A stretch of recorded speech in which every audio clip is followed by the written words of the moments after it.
एक गांव में एक आदमी रहता था जो भगवान के प्रति बहुत श्रद्धा रखता था। वो भगवान की भक्ति में लीन रहता था। एक दिन उसी गांव में बहुत तेज बाढ़ आई।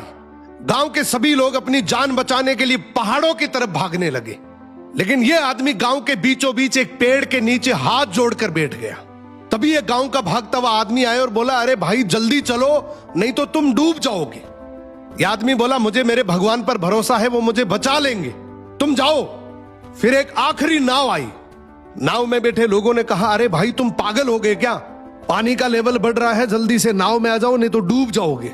लेकिन ये आदमी फिर बोला, मुझे मेरे भगवान पर भरोसा है, वो मुझे डूबने नहीं देंगे।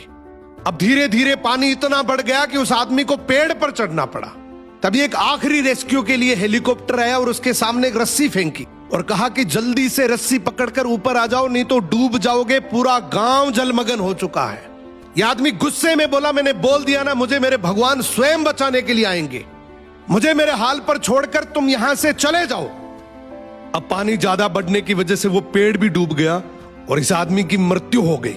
आदमी ऊपर जाकर बोलता है, भगवान मैंने आपसे ये उम्मीद नहीं करी थी, मैंने तो आपकी इतनी भक्ति करी, इतने यज्ञ करे, इतना दान पुण्य किया और आपके ऊपर अटूट भरोसा किया, फिर भी आप मुझे बचाने के लिए नहीं आई।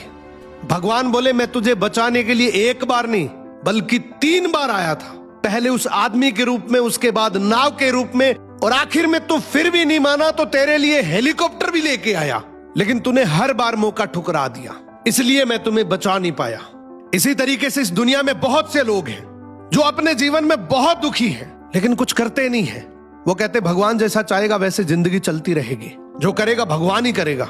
वो हमेशा किस्मत के भरोसे रहते हैं। दोस्तों, भगवान हमेशा हमारी मदद के लिए किसी न किसी को जरिया बनाकर भेजता है, हमें आगे बढ़ने के बहुत से मौके देता है, लेकिन ये पूरी तरह से हमारे ऊपर डिपेंड करता है कि हम उस मौके को मौका समझते हैं या हर बार की तरह धोखा।